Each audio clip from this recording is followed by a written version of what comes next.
Good morning, good afternoon, good evening, ladies and gentlemen, wherever you may be in the world. Welcome to today's conversation on Gift of Healing TV. I'm Sarah Jane, and I am delighted to be joined by my co-host, Scott. Scott, welcome. Thank you. We have got an apology from my second co-host, which is David, because sadly he is not feeling very well today, and so he won't be joining us. But I'm still very delighted we have our guest with us today, Dr. Ruchi Mishra Sharma. You got that right. Good. Wow, nice. Ruchi, thank you so much for joining us for this program. My pleasure. Our topic for today is foundations of self-belief and the implications of childhood sexual abuse on self-belief. Ruchi, I know you and I have, like so many people that I meet, we can talk forever. I invite you on the program. It's far better if you share a little about yourself and why this particular topic. Sure, of course, I would love to. So first of all, I would like to share that I'm a doctor, I'm a therapist. Most importantly, I'm somebody who experienced it firsthand, and I was possibly 4 or 5. I lived with it for 30 plus years with guilt, shame. The whole healing journey began about 3 years back when it was like, that's it. I don't want to live in this cage, and this can't dictate my choices. So put it as tangible as possible. So if 3 years back, if I was to meet you, you'll meet a person, but then I'll be hiding a part of me. So it's like, it's hiding behind a part that can't be seen because, okay, I'm meeting you, everything's great, everything's perfect. Outwardly, my life looked perfect, but then I have to hide this part. Now what happens is, because I was hiding it for so long, literally all my life, I was really struggling with self-esteem, self-confidence, self-worth. And it's always like, oh, self-confidence is a superficial thing you can work on. You do this and you'll be super confident. I'll tell you an incident. I think I've already mentioned it to you before. So this was a podcast I'm listening to where Lewis House, he is the podcast for School of Greatness, who was being interviewed by Mel Robbins. It was the moment for me. So he kind of, all of his childhood experience, what he went through, he said that. And in that moment, something flipped. I felt seen. I felt heard. And this thing, my parents didn't know anything about it. I talked to my mom about it like a month back. And basically she read my chapter in Voices of Impact, the book. And that's how she's like, I want to talk to you. I really wanted anybody who experienced any of physical, mental, emotional abuse and went out carrying the guilt and shame of it, to help them let go of it, because that is not theirs to carry, to move from victimhood to victory. Yes, what happened, happened. It can't be changed. But are you going to keep carrying it for the rest of your life? Or are you going to own your power and be in your power? We are all souls. We are all spiritual beings having a human experience. None of us are here by chance, So yeah, that was the whole journey about, self-love and self-acceptance. And that's what I truly feel to be the foundations of self-belief. Because if I am not able to accept myself, there is no chance of self-belief. And no matter what your goals are, you want to live a soul-aligned life or any goal, without self-belief, one challenge, one obstacle, and you're off. You can't keep going. Yeah. 100%, absolutely. Scott, I'm going to come to you because I know I've got so much I can share on this. It's only an hour show, right? Yeah. Okay. I love so Sarah and I talk many times about this very, very same thing about storytelling. We everybody comes from it from our perspective, from where we are. In in doing the writing, by the way, I find that writing pieces are very cathartic for me because I really have to think about it. And there's a vulnerability when you open those doors that have been trapped for so long.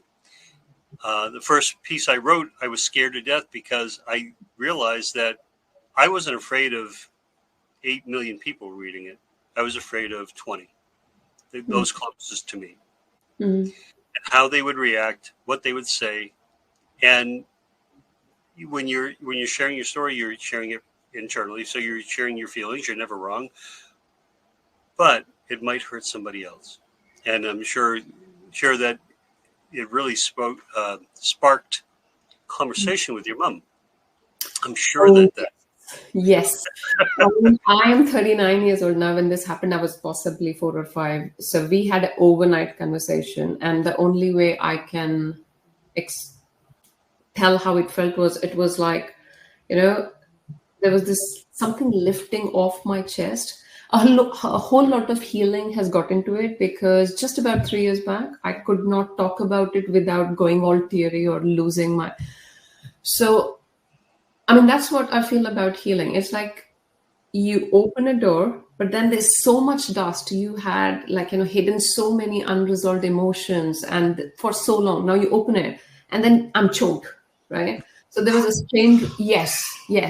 And then still, it takes courage to keep going and not give up. Oh my God, this is too much. Let's shut it down. So my go-to for emotions was, okay, fine, this is happening. Okay, that's it. I surrender this emotion and then just go away. Now I am okay to face it, to be in it, and actually realize, okay, what is this conveying to me? Okay, what is this emotion conveying to me? And then, be at peace with it. So yeah, it's been a messy journey. And one more thing I would also like to mention is, I know that's not true, but I lived most of my life thinking I did something wrong. I'm a bad person. Somehow I deserved it because I'm a bad person. See, 30 years is a long time. You contemplate all the woulds, could have, would have, should have, why this, why, everything that is possible. Not realizing that you were only 4 or 5 years old. The adults in your life were responsible to keep you safe. It was not your fault. Although you logically know that, it's very, very difficult to let that guilt and shame go. So that guilt and shame felt like, you're moving through life, but there is a chain behind my back and there's a big weight. So when I walk around, everybody's like, your life's perfect. Everything looks great. But I know, and this, 3 years back, I reached this point. I'm tired. I'm just sick and tired of carrying this weight anymore. And I had learned to create a wall around my heart. Initially, the wall was I would not let anybody hurt me. But then that wall becomes a prison for me. So when the guard is up, yeah. I have got a 3-year-old. I want to be a conscious parent. I want to truly connect with him. I don't want this wall, this guard that I have put up to come in the way. That means learning to be vulnerable. That means it's okay. If I keep shut, there is no real connection. And what I want is when 5 people sit, when 5 friends sit, rather than talking about the weather or anything else, maybe one person or 2 person or 3 people, it could be anyone. It could be somebody's husband, wife, child, brother, sister, employer, employee. And you don't even need to be a therapist, just a human being who can listen to another human being without any sense of judgment. That's all. People feel, oh my God, people feel like, oh my God, this is trauma. I have had this experience where people start doing like this, as if I'm going to explode or something. I'm like, no, nothing's going to happen, just as a human being without any judgment or bias. See, judgment and compassion cannot exist together. You can have one or the other. So compassion can only come into play when you step back from the judgment. The first question I'm asked is, you should have told your parents. And I'm thinking, do you think I did not contemplate in the 30 years this? So no judgment, literally, if you could, and this is far more common than we think of. because people quote numbers and ratios. Most of it is never ever reported, ever. My best friend's mother, who is now 65, when this happened, like out of nowhere, I get a phone call from my best friend who is quite, emotionally charged. She wants to get it out. She said, my mom told me, like, something similar happened to her. She's 65. Now, when her daughter is my age, she has spoken about it for the very first time. For people to understand the weight, it's like we come here with a sole purpose, and this weight of guilt and shame is like burying it, just letting somebody else to, like, it's okay, you are loved and accepted. And because I felt seen and heard in that moment, I was like, I want to be that person for other people who have experienced anything similar, to be seen, to be heard. And yeah, that's what I really feel called to. Yeah. Okay, Okay, yeah. that's exactly it. We just wish to be seen, but more important, for somebody to listen and truly hear us. I wasn't physically abused as a child. It was emotional and mental abuse, and it was by the system, because the system didn't know any better. So I absolutely get it. And at 1 year old, you have absolutely no words to be able to put to what is happening. All you can do is cry. And that's the only way you can let people know there's something wrong. But I was hospitalized for 3 months. I get it. I really do. My journey from that, and it was in mental and emotional abuse. I had the accident, which was the physical thing, but that was an accident. The situation of my parents not being able to get to see me in with the rules of the hospital, seeing them once a week for an hour. They know the damage that does to children these days. And you're left in that, I'm feeling abandoned, rejected. Only a child can't put these words to it because they haven't got that vocabulary. Abandoned, rejected, unwanted, unloved, not good enough, unworthy. Every single negative word you can come up with. Any form of abuse, and it can be verbal abuse. Mm-hmm. And it doesn't even have to sound like abuse, Mm-hmm. because children can be affected by a single word. Mm-hmm. A sort of single action. Because I'm an adult. I've been going through this for goodness knows how many years, and I still struggle to find the words to go with it, to explain, so that people that are listening to this, whether right now or whether in the future, they realize they are not alone. That there are too many of us out there True. that have been affected. We become, and they talk about trauma, they talk about post-traumatic stress. I do wish they wouldn't put the word disorder after it, to be perfectly honest. How many of us have actually had that in years before they acknowledged it, from a very young age? And the conversation when we did this test was, I start to think, is the trauma what happened? Or is the trauma how it has made us feel, and therefore be for too many years of our lives? Mm-hmm. People pleaser, but people who've gone through this can go into anger. Mm-hmm. Some you can go in, there are many different ways that people can go. And I'm going to be quiet for a minute. Scott, carry, please. I could, darling. I honestly, I could listen to you for an hour, and that would be fine. You make so much sense. So, the trust. Yeah. Taking that one singular aspect out of our lives will change how we deal with everything, everybody, every situation. Taking that trust. We were speaking about trust beforehand, and it is something that comes from within. Mm. For years, much like yourself, for years, I had armor. I had walls that I built, and it was to protect. And Mm. I always wondered why people could never get close. Mm. I had so much in front of me. I had so much around me, surrounding me.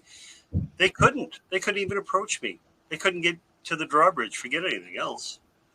These castle walls were and when I tried to get over, I couldn't get over them because they were so. It wasn't until I did the work on me to be able to take the layers piece by piece off of me to lower the walls so that I could just step over them, that I could then trust other people. But the biggest part was trusting myself. Right. When somebody puts that doubt in you, so hard, so hard. How many relationships through the course of it, when we were kids or growing up or in our adulthood, where trust is broken, once it's broken, you can't get it generally never truly comes back. And if it does, it's always a fractured version of what that looks like. Because you said, well, they did it once, they're probably going to do it again. And that trust is so hard to earn. I love that in your story that you found that trust within you again, to be able to be vulnerable, to be able not to carry the weight that was there. Most of my clients are women. Most of my clients are women between the ages of 25 and 45. And almost every single one of them has an aspect of this in their life. Inappropriate touching, inappropriate comments, inappropriate, made to feel less than. All of that just taken, and they hold on to it like it is part of them that they need to have. And working with them in trying to release that, and let them know that they don't have to carry that because it is not part of them. It's what you've been told. It's what you've been shown. But it's not who you are. And so that's where, coming from the male perspective, and I know that is a little bit different. I create a safe space, and I'm very, very honored that they share with, sometimes for the very first time in their life, and I'm the first one that they've told about this, because they feel safe. And it's that creating that space for someone to feel safe, to be able to talk. I could never talk to my parents about much until I was in my 60s, to speak freely about things. And it was such, I was sorry for the time wasted, but I was so grateful for the time that we could be fully present, that we could fully engage. I'm actually just so heartened that you did it at 30. 39 actually were here. Yeah, but like, the incident I mentioned about that post, how things unfold, it was just a few weeks after that, like, the opportunity came about for the chapter in Voices of Impact. And, at that point, I'm contemplating, my parents don't know this. If they read it, they're going to feel hurt. So I'm like, is that important? Or is that one person? You won't believe how many messages I've received in person. Nobody wants to write it on a post, but in Messenger, in Instagram, that is so brave of you that you shared. And then there's a story. What happened? And this is from people I was in school with, and we have known each other for how long? And now they're like, Ruchi, you shared that. I would like to tell you this. So yeah, I mean, it's so much more common. And again, the same thing. Thank you so much for sharing that about trust, because trust was a big thing in my life. It's still a work in progress. My husband always says I'm an exception, but I really struggle with trusting people. And I think that comes from because it was broken so early, there's always this fidget about, can I trust this person? But that affects, do I trust myself? My self-worth was affected really badly with that. Anybody who is listening to it right now who's been through anything similar, I would just say that that is not your load to carry. That is not your load to carry. Just remember that. And no matter how, I recollected, like it lasted for a time. The abuse lasted for, I mean, I don't have clear memories. But all through these years, the thing is, it's so deep rooted. You still have a memory come back on a weekly basis. And you're like, yeah, even like that far along. And I'm like, no, that's enough. I'm done with it. I'm really done with it. I do not want to carry this any longer. And I would say I had the privilege and honor of recently helping a young lady. Her case was even worse. So this was a big trigger. I'm in the RTT session with her. She's in deep hypnosis. She goes to the scene where she's being sexually abused by her own father. Now this was okay. I was able to help her step back, help her heal, help her reframe. She had big issues. Most of these people present with similar issues like self-confidence, self-esteem, self-trust. And as of now, she's in a stable job. She does not suffer from anxiety. She loved her partner, but her partner would keep complaining that he does not feel loved. The guard you talked about. And she is feeling helpless. She's like, I love him to bits. And he's like, their relationship wouldn't work because she could actually pull that wall down. And yeah, she's moved countries. She's in a stable job. She was working on her business. That's going better.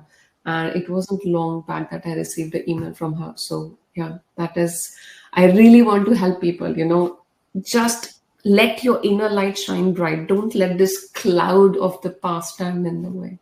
It doesn't need to. No, it doesn't. And I love that there are so many people now helping people with their inner child, with the trauma, the hurt, the pain. It's really important because when that child feels listened to and heard, feels loved, and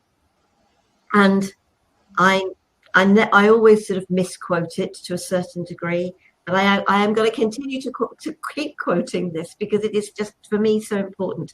Alice Little, as a traumatized child, we were waiting for that adult that would come and save us. What we didn't understand was it would be ourselves as an adult. And it is us to understand and listen to and hear our inner child. And for us to work with them, us to connect with them. We can help people to do that in our own unique ways. Mm-hmm. And I would always say to people, you don't necessarily have to revisit what happened. No. For me, when I work with people, I take people to the child that is having those feelings, that is feeling unheard, unlistened to, that is feeling rejected, abandoned, neglected, to those feelings, because this is where I suppose I came up with that thought of it's about the feelings, it's not about necessarily what happened, although that really affects us, but it creates the feelings. And I encourage the adult of today to be there with the child. Yes. To literally be there with the child. The child's got trust issues. Mm. Give the child the opportunity to come forward to you when they are ready to. Don't push it. Hasn't got to necessarily include any words. It could just be you there standing with your arms open. And when they are ready, let them come and let them give, and hug them and cuddle them. It doesn't necessarily require words. Suddenly they are feeling seen. It's going to be different for every single person. I know some people are very much about taking people back to what happened. I can tell my story, but at 1 year old, I can't tell you what I was thinking, what I was feeling. I can tell you what I've been told. But the trauma, the memories may not be in here, but they are at a cellular memory level. They are still held within the body for each and every one of us. And it's be kind to yourself. Oh, yes. You have to be kind, caring, considerate.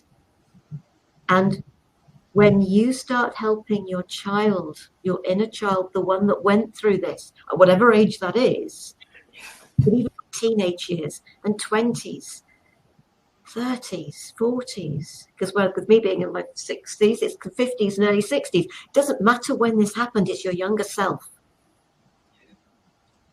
It's helping you to start to love yourself, because not only have you not trusted because you've loved and that love has been abused, so not only do you struggle with trust, but the one thing you really do struggle with is love of self. Yes. And being able to love ourselves is not about being selfish. It is about caring about the individual that we are. And when we can love and care for ourselves, we can bring so much more of that out for others, which is why we all do what we do, because we helped ourselves, we've been supported by others, we've started to find that love for ourselves, and now we can bring so much more to others. Ruchi. Yes. Thank you so much for that, Jane. I mean, that's the gist, literally the gist of things. It's like self-love and self-acceptance. If that's not there, you're on shaky grounds. Nothing's going to last. So like with what happened, I was this child, the irritating child. The teacher tells, why can't you be like her? The parents tell you, what your, I don't know, cousin or brother, sister, why can't you be like her? But like now when I look back, it was a cry, a plea of a child for validation, for constant validation. Finding that my self-worth is non-negotiable. It is not dependent on others' validation was such a freeing experience. It's still a work in progress. It's still a work in progress. What I really, really, really wish to do and want to do is create as much awareness as I can. I mean, I love doing the live inner child healing meditation, and I do that. Well, as you said, self-love. I would not say selfish, because every time I do it, I feel like a part of me fall back in place. So, yeah, I mean, that has been such a healing experience. There has been wonderful feedback. People have written back to me as well. And even like on the link tree, if somebody was to click, there's a free gift. Basically, there is inner child healing meditation. It's a bit longish, about 25-30 minutes. Whenever you're feeling, some memories haunting you, why this, why that, I'm guilty, what to do, shame, maybe that's a nice start. So I think it's in the description there. So, or if not, you can just find me on social media. You click on the Linktree link. There's the inner child healing meditation, and I so welcome to do it for yourself, because as you reconnect with yourself, you become a better human being for any relationship you're in, mother, father, parent, child, boss, colleague, and most importantly, your relationship to yourself. Because if you don't like somebody else, you're like, oh, you can shut them out of your world. The one person you cannot shut down or run away from is yourself, isn't it? You're not getting away from that. So yeah, just rebuilding the bridge back to yourself for now and for always. Remembering that, before we started, you mentioned the pink bubble of light. So for me, what comes is the golden bubble of light. So this golden bubble of light is like always around you. That is love. That is unconditional love that you have for yourself, which is not determined by anything else in the surroundings. Yeah. Scott. If we talk about healing the inner child, one of the things, parts of polarity therapy, is going into the cave of lost children. That those parts of ourselves that we kind of hide, or those parts that are so traumatized that they don't want to come out. There are times when all of those come up, and we speak through those hurt children, right? Mhm. And I was talking to my partner, and I said something, and she just got instantly angry, and we talked about it afterwards. And I said, "What happened?" She said, "My brother used to say that use those words when I was 5 years old, and I was always so angry." Mm. And they still brought her to that emotion.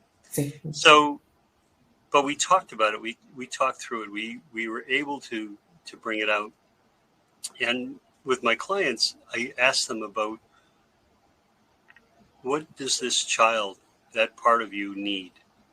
I brought angels. I brought lions. There's in dealing with women who've been abused, what appeared was this magnificent white tiger.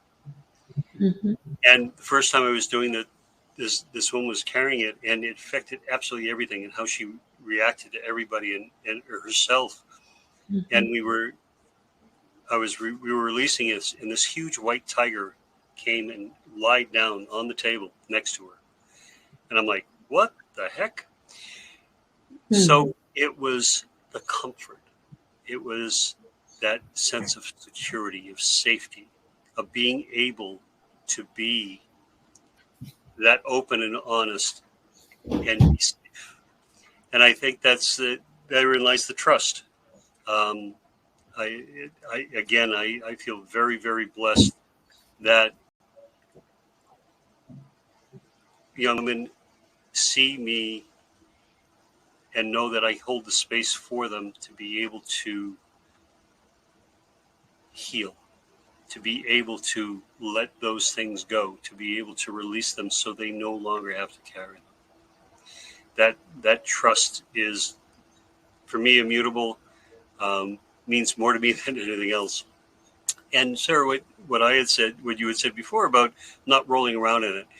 I've talked to people. I do a lot of Reiki, and I've said, is there something that you're carrying that you no longer want anymore?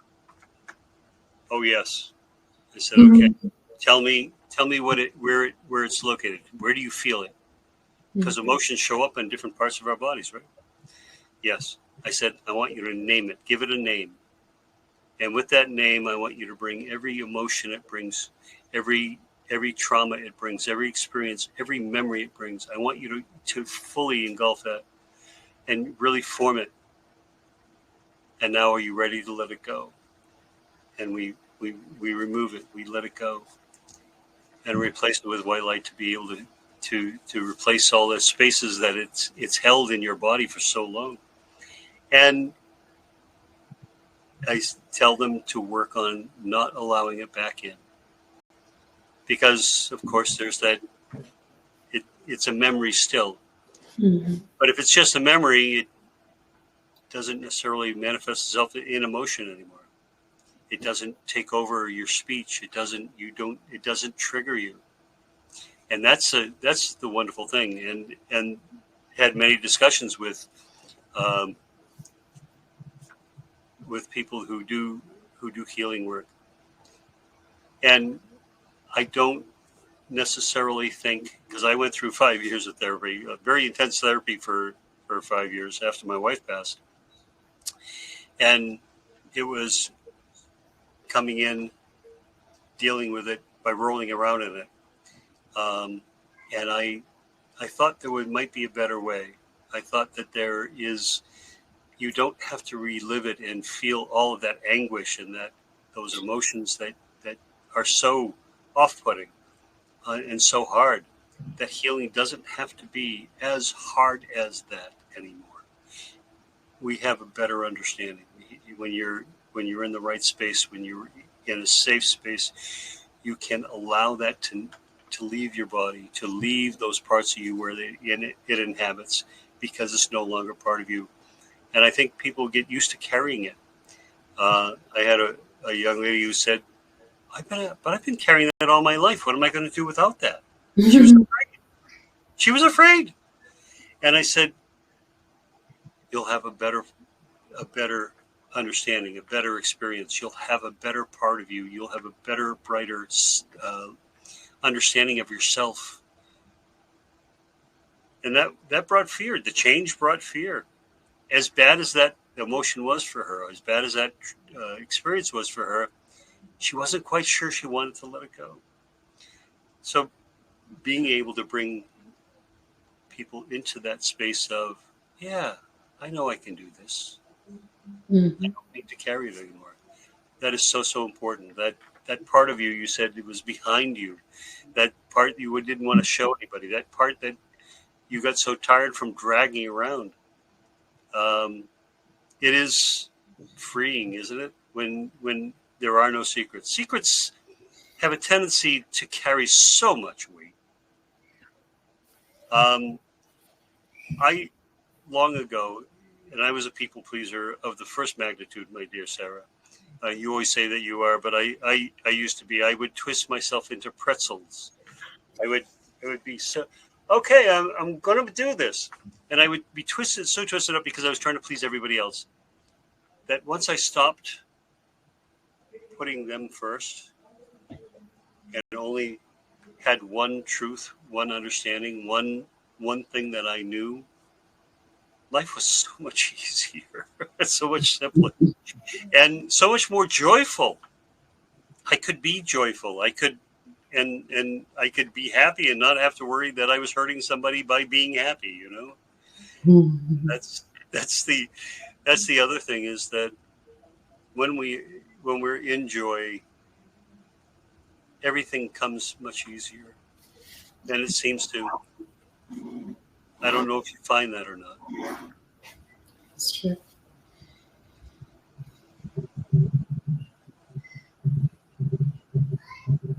But you have a 3-year-old, so Mm-hmm. I don't know how much time you actually have.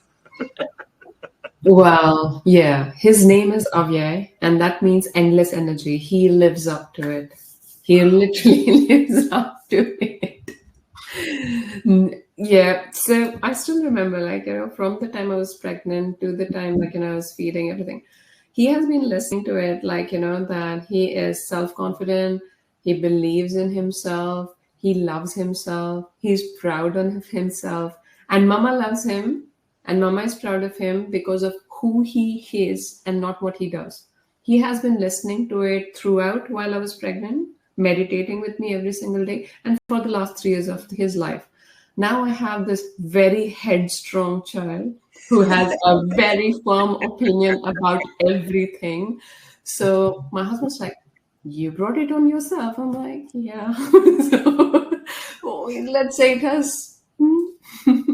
So I have 2 daughters, and one was the oldest and very self-assured, and the other one tested me every step of I the think the second way. one to test you. And it's that self-confidence and that self-reliance and that determination.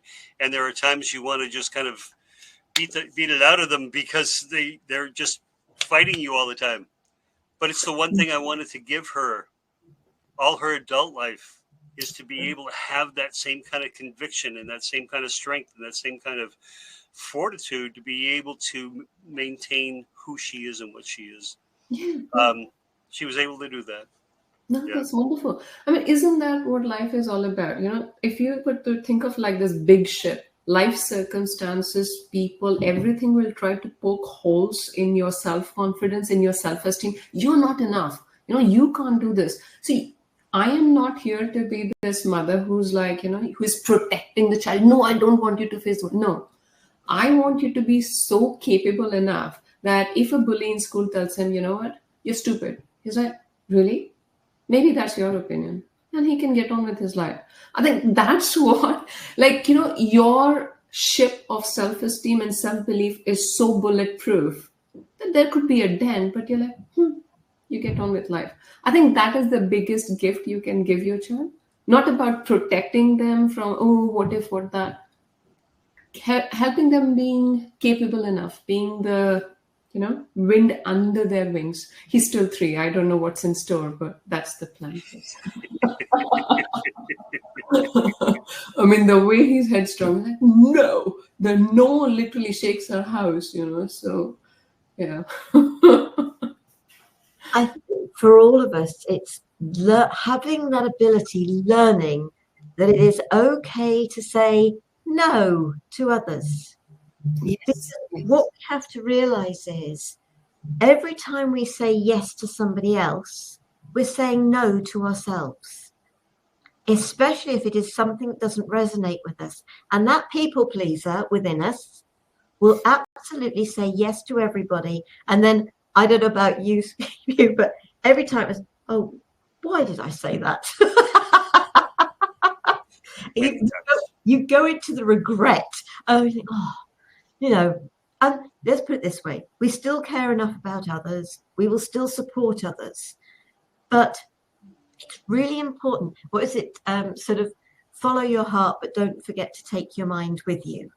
And it's really, really important. It's not about sort of getting rid of the ego mind. Oh, now if you say no to them, they may never ask you again. They may do that. It may be this. And I think it's also about if you choose to do something. And the classic first example of that, other than when I broke up my second marriage, was when I chose to do an abseil. And my mother's reaction was, oh, no, you can't do that. Well, yeah, I can actually. If I end up by falling, that was what was meant to happen. I can, and I did it twice. You know, so you can. It's not about what other people think about you. If there's something that speaks to you, at the time I broke up my second marriage, and this was where all my journey really started into me. That was just following the broken jaw. I heard about the UK Wolf Conservation Trust and the fact that you could go as a member and have a walk with wolves. I went one better. I became a trainee handler, but I also heard about a trip to Romania to track wolves and lynx in the Carpathian Mountains with the Carpathian Large Carnivore Project. I went from being the people pleaser who said no to all the things they wished to do and yes to all the things they didn't wish to do, to being yes to everything I wish to do. And if you don't like it, sorry, you can lump it. I wasn't quite that vociferous about it, but it was just like, do you know what? This is my life. And I am going to start living. I don't have children. I have 2 sisters. I have 5 nieces and nephews. And I now have 9 great nieces and nephews. My family is quite big enough without me having had any. So that's fine. I am very comfortable with that. But it is about us living our lives. It is about being true to ourselves. And when you say no, you don't have to give a reason. You believe in yourself, learn to trust and love yourself, care about you. You are so essential to this world when you're being true to who you are. And that's when we've found that within ourselves. There's, as I say to anybody that's prepared to listen, you are special. Mm-hmm. Everybody is special in their own unique way. There is no conceit in that. And I do remember a client saying to me one time, "Oh, Sarah, you are special." And I looked at her and I said, "I know." But she knew me well enough to know there was absolutely no conceit in that. How can I tell everybody else they are special without believing it about myself? I didn't to start with, but I've learnt to believe it because I believe it about every single person as well. And that's the important thing. Are we ready to be true to who we are? Scott, you talked about them being scared. What if that, with that part of me gone?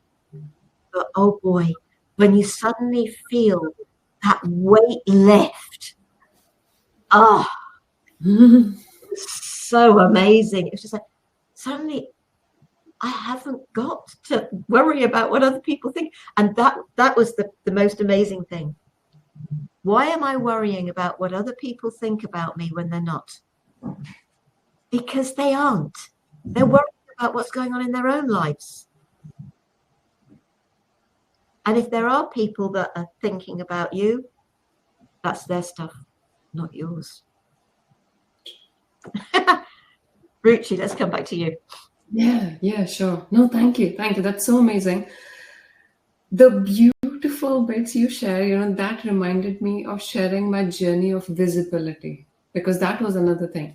Because I was so used to hiding, I still remember, so, okay, I've trained to be a therapist. So I landed up in postpartum depression. I found rapid transformational therapy, Marissa Peer, learned from her. Now here, okay, got it, sure. So, right, I'm here, I'm a therapist, I want to help people. Well, somebody needs to know. So I'm like, okay, I need to post, I need to go live. With self-worth issues, it was like, I don't have any value to provide. Why would people listen to me? What is there that I can offer? Finding my way back to myself. So from that person who couldn't press play to being a global transformational speaker, to being a writer, to being a podcaster, to being able to be contacted by you, to be here. I mean, if I hadn't found my way to myself, literally 3 years back, if I saw that person, they will be looking at me like, what happened? Literally, who is this person? So, I really want everybody to find that person, because that is what you're here to be for. You're not here to fit into somebody else's box. No, we are not. We are all here. We all have our own unique strengths. And I think school systems, exams, somehow they are designed to put everybody into a box, which we are not. We are not robots. We don't all look the same way. We don't all think the same way. I genuinely believe that, we all come with a soul purpose, and this vehicle that we have taken is kind of tailored and designed, how you feel, how you think, maybe even your life experiences, they're designed for a reason. So be you. Every other place is taken. Just be you, being authentically and unapologetically you. Everybody is living in a movie called My Life, and they are being the lead there, right? And nobody is bothered. If I make a shit video, if I make a video that doesn't make, rap, if I tailor what I say, oh my God, are people going to align with it? I am not reaching the person who really needs to hear it. So the person who is aligned will be there. Who's not won't be there. I mean, till the time I am okay with that, I can't be me. I can't be me. On my vision board, when I'm on a stage, initially I used to have this worry, oh my God, what will people think about me? That was still a work in progress. But now it's like, how can I be of service? How can I be of service rather than what they think about me? I think that helps me come from an authentic place. How can I be of service? How can I be, even if there's one person in this room who has that healing, that first step towards moving back to themselves, who they're meant to be, aligned with their soul purpose, because that's what we're here for. Whatever it is for that person, if I could be that. That's the end goal. I mean, the podcast, the talk, everything else is like means goals in a way or other.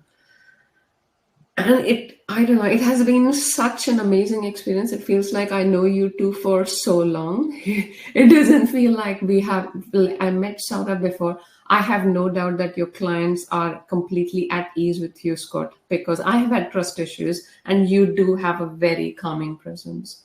So yeah, I totally agree. Like, being a therapist myself, like, I know that. It's like, okay, I'm all right. I'm home. I can open up. Yeah, I can totally guarantee that. So yeah, it's beautiful. So what Scott. I'd like to say is, for everybody out there, please click on her website, uh, Facebook. For someone who just found her voice, you are very prolific, young lady. You are you have found your voice and you're using it. And Yes, there's I no love stopping me. I love your mission statement of transforming 1 million lives. That that truly, I guess, as and healer's the wrong word, and I don't necessarily like to use that, because people think, well, you do the work. Well, no, I'm not doing anything. I'm No, just I'm giving you tools so that you can work on yourself. You heal yourself. No one else is going to heal you. no, Nobody else can. Nobody else can take away your pain. no. We can do things through the modalities to be able to help you move it, but we don't heal. But to be able to allow people to see a different version of themselves is there is nothing better. When someone calls me up and says, I don't really think I need to see you anymore. Oh, you're like, that's it. You're like, yes. I used to think it was a reflection of me, of like, oh, they don't want to see me anymore. When it first started, the ego gets involved. But no, it's like, yes, they have it. They are self-sufficient. They are doing it on their own. And I've seen those kind of transformations with clients. And Sarah, I know you've dealt with so many people. Someone who's found her voice, by the way, this Sarah. Oh my gosh, she is so. I don't even know where she finds the energy to maintain the number of things that she does. But it's in finding your voice, you want to share it. And for that one person who maybe found you and they heard you and you said something in a way that touched them, that made them take a step forward. That's all I can ever ask. Also, is just because there are so many different voices out there. I don't know about you, but on my feed, I have all these people with different modalities. I'm thinking, like, there are millions of people doing what I do. Why am I special? They're not. In the real world, there's very few people who are doing this, and there's so many people who need to hear the different voices, because you never know. I always equate it back to Alice in Wonderland. What? Alice in Wonderland, because when you're a child, you see it one way. When you're a teenager, you see it another. When you are a young adult, you see it another. As you get older, you see it another. So the story remains the same, but we view it much differently because of our life experience about where we are, how we're seeing it, um, how we do it. I tell people that I'm living my best 18-year-old self, because I wanted to teach, I wanted to write, I wanted to heal, I wanted to do travel, and I'm doing all of these things, and I'm meeting people from all over the world, and I absolutely adore it. And I'm living my best 18-year-old self at 66 because of the freedom of doing the work. that you're talking about within themselves, to be able to free themselves, to accept who they are fully, without judgment. It is an extraordinary thing. I had a huge judge and jury that I would carry with me, and they would confer on every decision that I made. And of course, I would always make the wrong one because they would tell me about it. I no longer have that, nor do I do that to other people. Because when you self-judge, you judge other people, of course. I don't do that anymore. I honestly, except when I'm driving, perhaps. But we don't. I don't carry that anymore, and it's so fulfilling.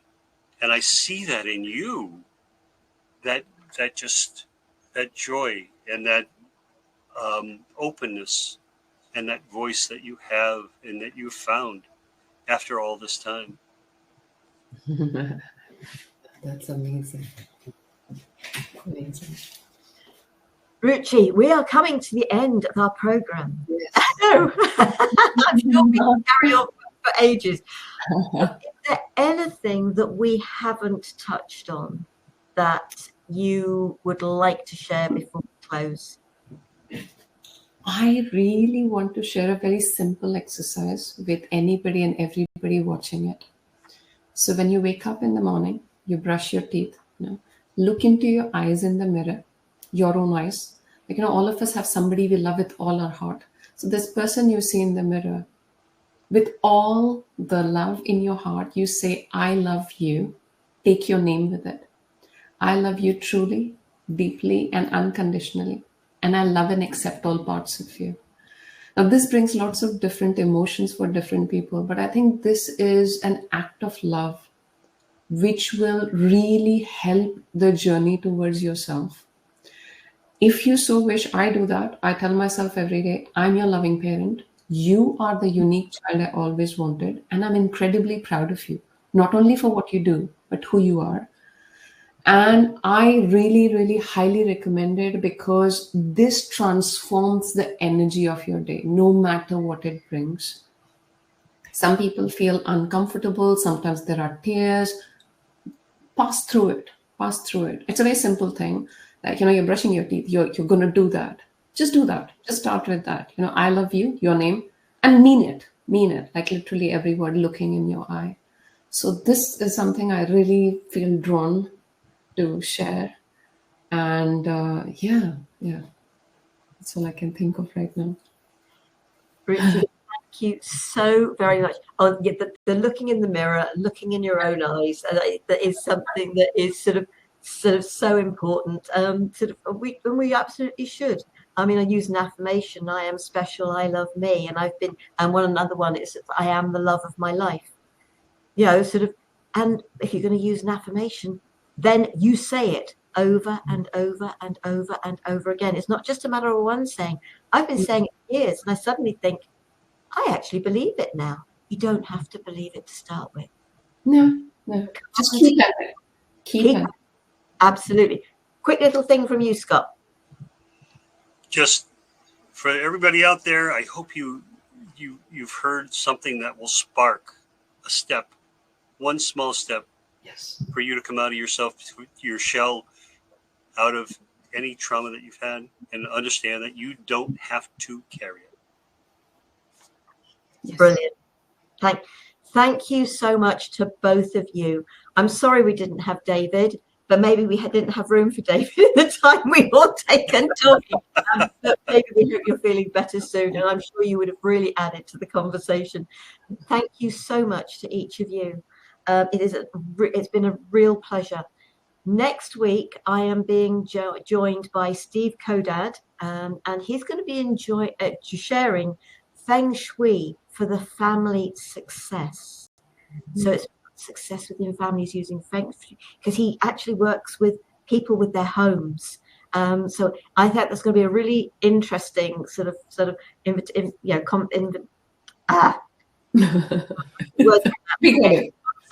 Anyway, interview. That's the word I was looking for. Sarah.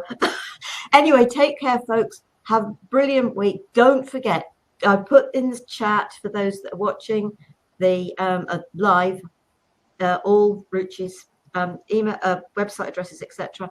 Please do click on those. And if you're watching the video on YouTube, I'm going to make sure that they're under there as well. Please do. Scott's and mine and David's as well.